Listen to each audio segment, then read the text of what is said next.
아침에 광화문에서 최고위원회의를 개최하니까 윤석열 파면에 대한 심정이 더욱더 간절하고 간절해집니다. 윤석열의 파면을 위해 불철주야 애쓰는 여러분, 목숨 걸고 단식하는 여러분 너무 감사합니다. 여러분의 용기와 헌신에 깊은 존경을 표합니다.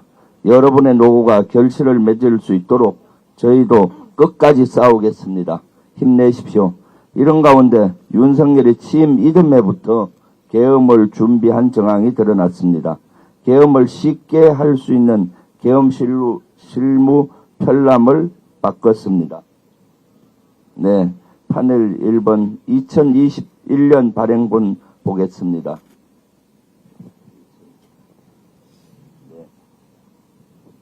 먼저 합참위의 계엄 선포 요건을 검토했습니다. 국무총리에게 보고하는 절차도 반드시 거쳐야 합니다. 그런데 2023년 개정판엔 합참의 역할이 빠졌습니다. 국무총리는 사실상 대통령과 함께 보고를 받습니다. 국방부와 대통령이 계엄을 주도하는 구조입니다. 국회에 통과하는 표현도 통보로 바뀌었습니다.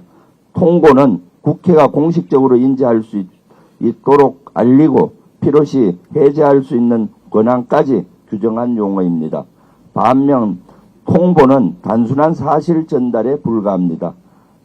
이처럼 계엄 절차를 꼼수 바꾼 사실을 감추려고 했던 정황까지 나왔습니다. MBC 보도에 따르면 12.3 계엄 한 달 전인 11월 4일 합참이 계엄과 직접 관련된 31개 부대에 이 같은 공문을 보냈다고 합니다. 개정된 2023년 계엄 실무 편람을 비공개로 관리하는 명령이 담겼습니다. 복사는 물론 설명도 못하도록 막았습니다. 특히 바뀌기 전의 내용은 파기하라고 지시했습니다. 계엄 실무 편람을 꼼수로 바꾸고 그 기록까지 없애서 완전 범죄를 시도한 겁니다. 계엄 실무 편람은 그동안 비공개 문건이 아니었습니다. 제 사무실에도 있습니다. 그렇기 때문에 파기를 지시할 법적 근거 또한 전혀 없습니다. 이는 명백한 계엄 준비 정황입니다. 치밀하게 준비했습니다. 이래놓고 윤석열 일당은 엄포용 계엄이라고 주장합니다. 윤석열 일당의 위헌위법적 형태는 이미 차고 넘칩니다. 탄핵 인용 8대 0을 자신하는 이유입니다. 다만 부탁이 있습니다. 헌재의 빠르고 공정한 결정을 간곡히 원합니다. 대한민국의 혼란을 하루빨리 수습하고 정의와 법치를 바로 세우기 위해서입니다. 이를 위한 단 하나의 길, 바로 윤석열 파면입니다. 헌법재판소의 현명한 판단을 기대합니다. 최상목이 조금 전 국무회의를 열었습니다. 명태균 특검법에 대해 거부권을 행사했습니다. 대통령 권한대행이 아니라 내란숙의 권한대행이라는 게 명확해졌습니다. 윤석열, 김건희의 선거 개입 의혹을 덮겠다는 겁니까? 수사를 방해하겠다는 선언이나 마찬가지입니다. 특검을 갈망하는 국민 절대 다수의 목소리를 무시하는 처사입니다. 민주당은 국민의 뜻을 지키고 법치와 정의를 바로 세우기 위해 끝까지 싸울 것입니다. 이상입니다. 다음으로 이현주 최고위원의 발언이 있겠습니다. 네, 그동안 국힘과 윤석열 측은 민주당의 탄핵소추권 남용을 주장하면서 군사 쿠데타를 합리화해왔습니다. 그런데 어제 헌재가 검사 탄핵을 기각하면서도 그 이유를 설시하는 가운데 전원일치로 그동안의 그 탄핵소추권 남용에 대한 국힘의 주장을 배척을 했습니다. 국회 탄핵소추안 의결 과정에서 필요한 법정 절차가 준수되고 피소추자의 헌법 내지 법률 위반 행위가 일정한 수준 이상 소명됐다. 이렇게 얘기를 했습니다. 그리고 국회 탄핵소추는 헌법 수호가 목적이고 이 탄핵소추권 남용으로 볼 수 없다라고 판시를 했습니다. 헌법재판소는 87년 민주화의 결과로 우리 대한민국의 좌우를 떠나서 전 정치권 그리고 사회가 합의한 그 87년 개정 헌법의 토대 위에서 설립된 기관입니다. 헌법재판소의 존재의 이의가 그 87년 헌법 개정의 정신, 그 중에서도 특히 구체적으로는 다시는 대한민국에서 군사 쿠데타란 있어서는 안 된다라는 국민적 합의, 사회적 합의를 담은 상징적인 기관입니다. 그런데 이번 윤석열 탄핵 사건은 군사 쿠데타를 지금 2024년 12월 군사 쿠데타를 일으켰던 것입니다. 그것도 굉장히 용의주도하게 모의해서 일으켰습니다. 이러한 87년 개정 헌법의 정신 그리고 헌법재판소의 존재 의의를 다시 한번 생각해서 헌법재판소는 조속히 헌정질서를 바로잡아 주시기 바랍니다. 검찰이 그 윤석열 구속 취소에 대한 즉시 항고, 오늘이 마지막 시한입니다.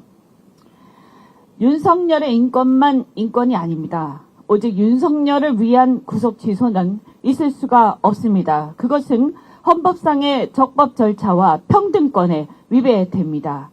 검찰의 주장대로 그 구속 취소가 타당한 것이었다면 거기에 해당하는 모든 피의자를 구속 취소해야 마땅하고, 그에 대해서 지금까지 검찰이 했던 잘못된 구금에 대해서 일제히 배상 책임을 져야 할 것입니다. 만약에 여기에 대해서 검찰이 동의하지 않는다면 오늘이라도 즉시 항고하고 윤석열만을 위한 사법제도, 윤석열만을 위한 구속 취소, 이런 잘못된 얘기가 대한민국 국민들 사이에 돌지 않도록 해야 할 것입니다. 어제 상법 개정안 이사의 주주에 대한 충실 의무가 통과되었습니다. 국민의힘 권영세 비대위원장을 비롯해서 국민의힘에서는 이 상법 개정안이 통과가 되면 대한민국 경제가 조정을 올릴 것이다 라는 등 또 연구개발 R&D 같은 것이 제대로 되지 않고 위축될 것이다 라고 하는 등 엉뚱한 소리랍니다. 그런데 이사의 주주에 대한 충실 의무는 글로벌 스탠다드입니다. 미국의 fiduciary duty나 duty of care, 그리고 영국, 독일, 일본 모두 이 조항을 갖고 있거나 판례로 인정하고 있습니다. 심지어 중국도 2023년 말에 도입이 되었습니다. 권영세 위원장 말대로라면 이사의 충실 의무를 일찍이 규정한 미국과 영국 등 선진국에서는 그 경제가 조종을 올렸어야 하는데 어찌 그리 멀쩡합니까? 특히 지금도 나홀로 호황의 숱한 빅테크들이 혁신을 거듭하고 있는 미국 경제에 대해서 어떻게 설명할 건지 답하기 바랍니다. 미국에는 이사의 주주에 대한 충실 의무 판례가 엄청나게 쌓여 있습니다.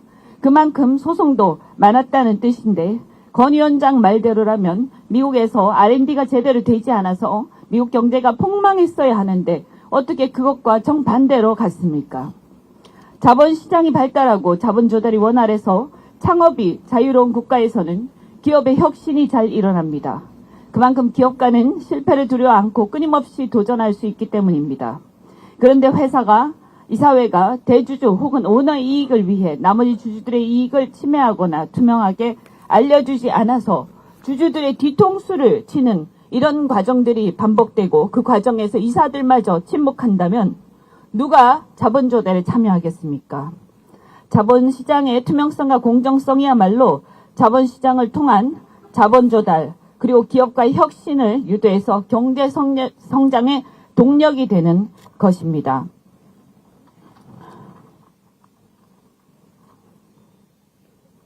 공정한 자본시장에서 집단지성에 의해서 제대로 평가받고 보상받는, 이러면 자본시장의 발전이야말로 경제성장의 비결입니다.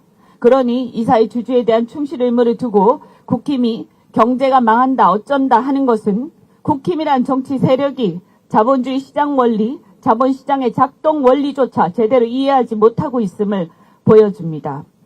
우리 개미들을 우습게 여기지 마시기 바랍니다. 집단지성을 우습게 여기지 마십시오. 급할 때 그들의 돈만 받아서 이용하고 뒤통수 때리지 않도록 상법 개정을 통해서 자본시장을 투명하고 공정하게 발전시켜야 할 것입니다.